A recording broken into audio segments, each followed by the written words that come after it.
That is 100% school vandalism. Okay. Alright, so what all happens in the rest of Act 1, Scene 5 that she finished her homework? Seabass. Romeo went outside into their garden and stuff there. Then he and then he heard people coming for him, so he hid behind one tall ferns or something. And they were shouting bad things about Rosaline, but he's moved on from her, so he doesn't care. So they just go back into the party house. Okay. What else happens? Romeo kisses Juliet. Romeo kisses Juliet. Okay, so while Romeo is out in the garden area, that is where Romeo and Juliet pretty much initially meet. What is their conversation that they have while they're out there? Yes. He tries to put a 16th century pickup line on her. Yes, 16th century pickup line. Actually, that's probably the best way to put it. So you'll come across the word in here where they say woo. To woo someone is to sort of to flirt with them, to try to pick them up. Yes, that is what wooing is. So yes, they start to talk. He kisses her twice, actually, I do believe, in the span of this very short, probably approximately 10-minute conversation. And what happens when they depart from each other? What does not Romeo. What does Juliet tell Romeo as she's leaving? Okay, someone besides Seabass, and I will start cold calling people.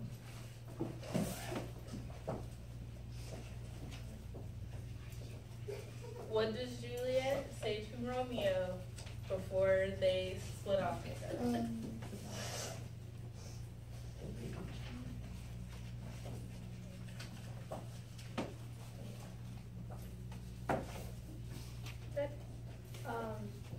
Something about her lips being sinful or something?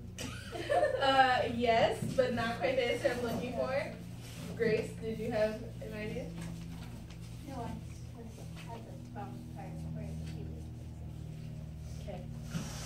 So very simply put, she. Go ahead. Yeah. They'll meet tomorrow. They'll meet tomorrow. So yes, they do make future plans, but she also pretty much confesses her love to him. Right? He doesn't necessarily he kind of confesses to her, but she confesses her love for him, and then they split ways. Right? Okay. What happens in Scene 1, Act 2? Act 2, Scene 1. You're messing me up, Seabass.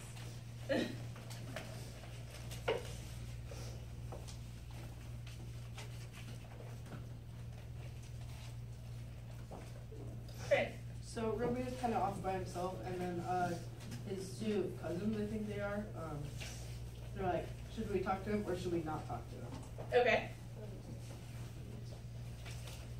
What else happens?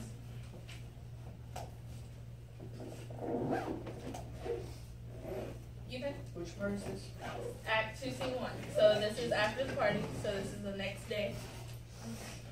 They have a discussion about the party. So Romeo and his cousins have a discussion about the party. What do they say to Romeo about the party?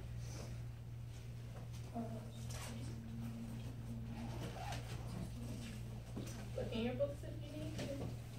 Casey? They're kind of teasing him a little bit about it, they're asking him about it. Okay, so yes, they are teasing in a manner. What else?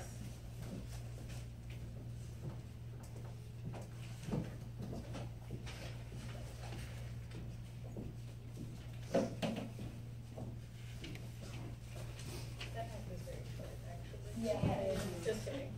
Okay, my mistake. So, that is pretty much just what happens. It's a very short conversation.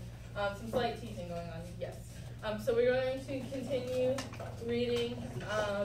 Roles remain the same. There is one role that was added, and it has been assigned. So, same thing as before, side conversations. Let's not have our side conversations. be respectful of the people who are up here. I will stop you at various points so that we can discuss what is going on in the play. From this point on, I will be cold calling on people, okay? So, pay attention, offer some kind of answer. You don't necessarily have to be right. Understand that Shakespeare is difficult, okay? And it is okay to be wrong and to guess and to really try to figure out what's going on, okay? But just sitting and being a bystander will not help you understand Shakespeare, I promise you. Alright? Kayla, yes? I don't have a part. There are a couple people who don't have birds. Well, Gregory Sampson, Abram are allowed to. You could take my part.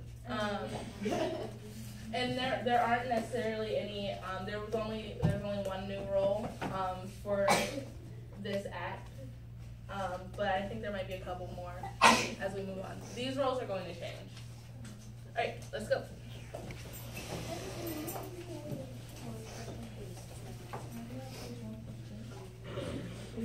He just set scars that never felt a wound.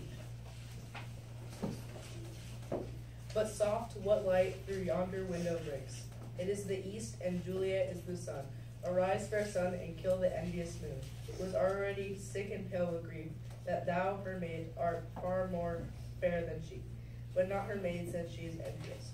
Her vestal livery is but sick and green, and none but fools do wear it. Cast it off. It is my lady, oh, it is my love. Oh, that she knew where she were. She speaks, yet she says nothing. What of that? Her eye discourses, I will answer it. I am too bold. 'Tis not to me she speaks. Two of the fairest stars in all of the heaven, having some business, do entreat her eyes, to twinkle in the spheres till they return. What if her eyes were there, they in her head? The brightness of her cheeks would shame those stars. As daylight doth a lamp, her eye heaven, with through the airy region streams so bright, that birds would sing and think it were not night. See how she leans her cheek upon her hand. Oh, that I were a glove upon that hand, that I might touch that cheek. I mean, She speaks. She speaks. Oh, speak again, bright angel, for thou art as glorious to the night, being over my head, as I, winged messenger of heaven, unto the white upturned wandering eyes of mortals that fall back to gaze on him, when he bestrides the lazy puffin clouds and sails upon the bosom of the air. O Romeo, wherefore art thou, Romeo? Deny thy father and refuse thy name, or if thou wilt not, but be sworn my love, and I'll no longer be a copper wet. Shall I hear more, or shall I speak of this? 'Tis but thy name that is my envy. Thou art thyself, though not a Montague. What's Montague? It is nor hand, nor foot, nor arm, nor face. Oh, be some other name belonging to a man. What's in a name that which we call a rose? By any other word would smell as sweet. So Romeo would, were he not Romeo called, retain that dear perfection which he owes. Without the title, Romeo doth thy name, and for thy name, which is no part of thee, take all myself. I take thee at thy word. Call me but love, and I'll be new baptized. Henceforth, I never will be Romeo. I'm gonna pause you there. Okay. So, what's happening in the scene? Jerry. So Romeo's just like talking and Juliet and I don't know if he necessarily knows that she's there because he doesn't really show that he knows, but he's just sort of having a conversation. Okay. A little confusing. Okay. Yes. So, Juliet's there, but Juliet doesn't know that Romeo is there. So he's speaking, he's kind of like speaking and they'll kind of say they would change their name for them. Okay. Good. Whether Romeo knows she's there or not, he's like complimenting her. He's like, oh, she's like, eyes are so bright and like, and Juliet's like, oh, I will not be a Capulet, but I won't be a Montague either. I don't know what I'll be. Okay. Good. Okay. So yes. So Romeo does know she is there. He is perfectly aware that she's there. this is very classically shown as the moment where Romeo is sort of below and she is up on a balcony. And then they start to have this exchange. So she's likely in her bedroom and he is somewhere outside of that, slightly creepily, listening to her talk out loud. Okay, so what is some of the conversations that she's having? I think it was, I'm not sure actually which one of you said it, but their names basically is what came into, okay, Bella. So their names came into play here, right? Ethan, yes, did you have something? Okay. So their names come into play here, right? And she basically says that you are not my enemy, you yourself are not my enemy, but our names are enemies, right? Okay. Sit. Good.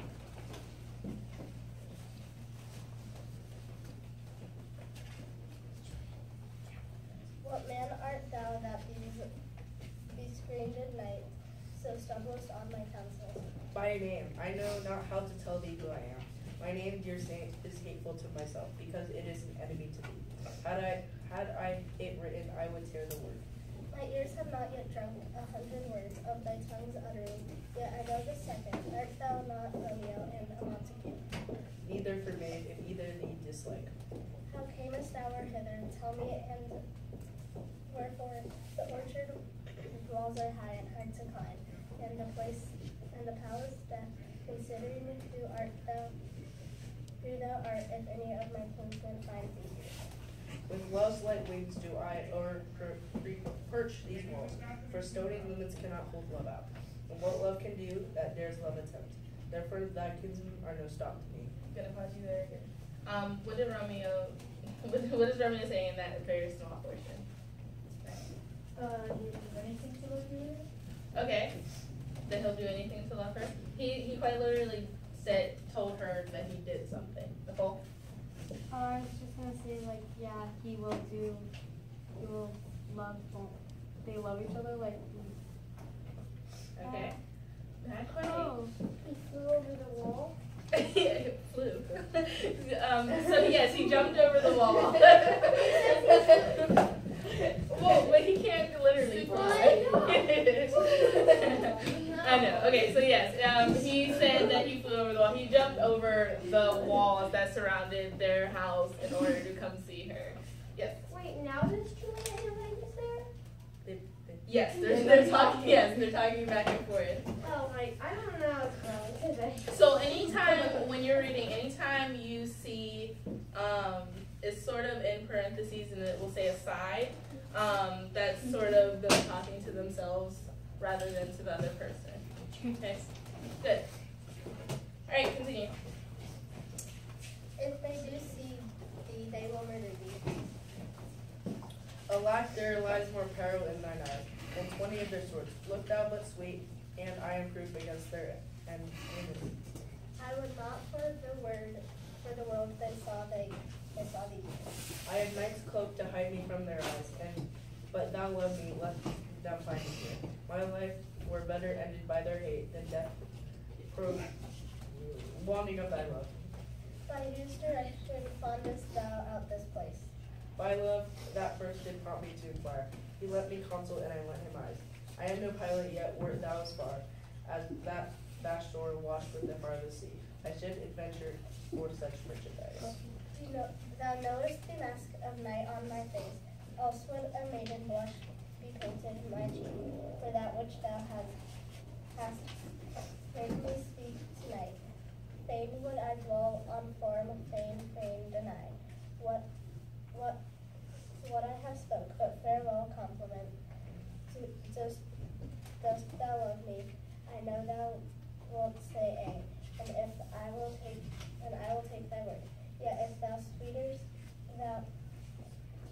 swearest, thou may prove false. At lovers' entreaties, they say, Jove laughs.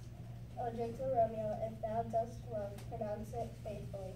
Or if thou thinkest I am too quickly all found and be preserved, and say thee nay. So thou wilt move, but else not for the world.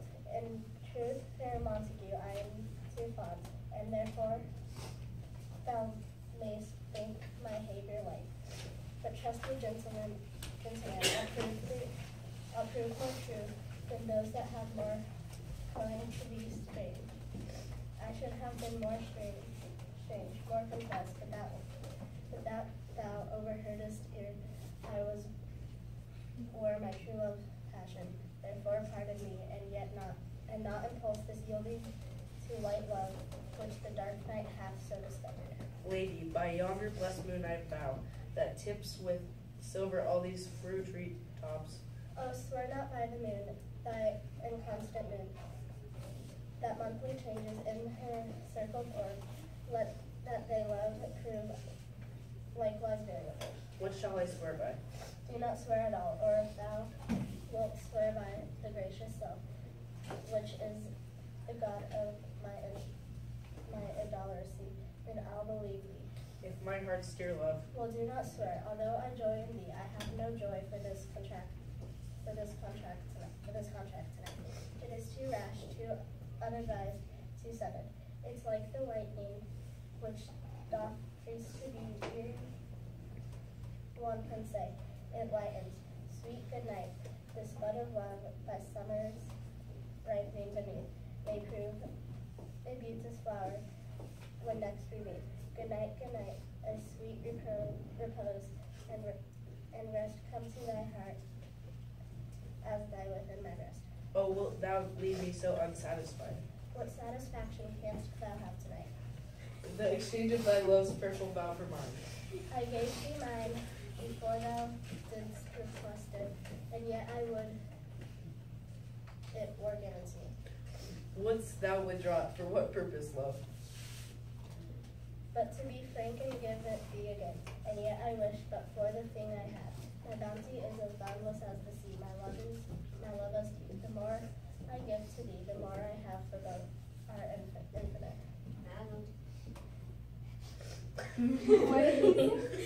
I hear some noise within. Dear love, adieu. Anon, good nurse, sweet Montague, be true. Stay but a little, I will come again. Oh, blessed night. I am affirmed, being in the night. All this is but a dream, too flattering sweet to be substantial. 3 words, dear Romeo, and good night indeed. If that thy bids of love be honorable, thy purpose marriage, send me word tomorrow. By one that all produce, procure to come to thee, and where and what time wilt perform the rite, and all my fortunes at thy foot I'll lay, and follow thee, my lord, through the world. Okay, I'm going to pause you there again. All right. So, what is the sort of gist of this entire conversation that they are having, Kayla? Juliet wants Romeo to say that she actually loves her and not like that will turn on his word. Okay. Yes. That is a big portion of the conversation. So the big portion of the beginning conversation was just that, her asking him to be true to his word and that his love is actually real. Now let's think about this. Let's think about Romeo's love for her. Is it love, first and foremost? No. He No. just moved on. Don't throw Rosaline just like that. Okay, bring it back. Okay, so Rosaline. Rosaline is a big reason why we're gonna say no, right? Because what all was he going through over this love of Rosaline? Okay, sadness. Like, what do you mean? Like, what was he feeling? Yes. Just feeling, hatred? Towards Rosaline? No. Not quite. Deal? Withdraws, basically. Withdraws, basically. Yes, in a way, because he was shut up in his room, right? Things like that. Genevieve? Emptiness. Yes, that's a good one. So yes, he was acting very depressed in a way, right? Very sad, shutting himself up in his room, crying, things like that, because he could not have her. The exact same day, he goes to this party, right? Meets Juliet, and boom, flip of a switch, in love with Juliet. in the course of a probably 5-minute, 10-minute meeting, right? Yes, Seabass. Gross. I didn't need to know that though. There's nothing I can do about that at this very moment. Just don't touch it. Okay. Alright, so yes. Rosaline is out of his mind, in love with Juliet in the matter of minutes. This is only their second meeting, so this is the next night. Second meeting, jump the wall to come see her. And this is escalated into what now? So he's professed his love, and it's escalated into what? An argument?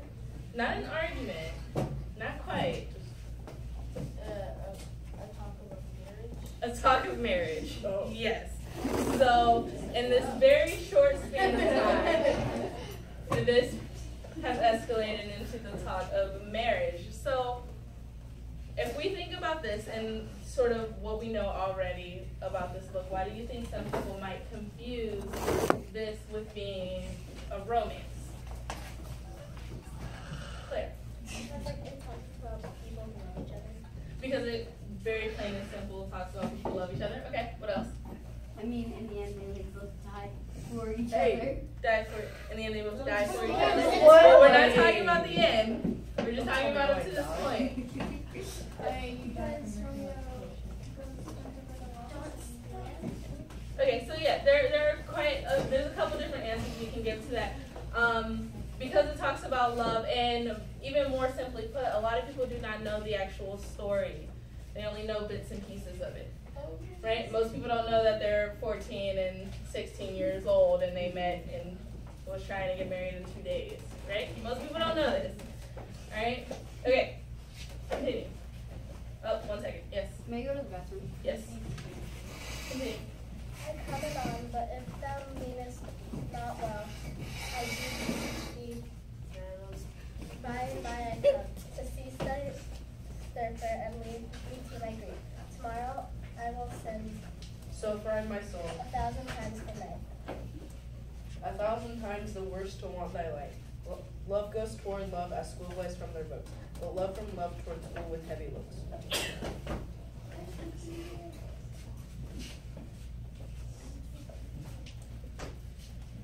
Hissed Romeo hissed, for the falcons I'm sorry. did not hear his voice, to lord this tassel gentle back again.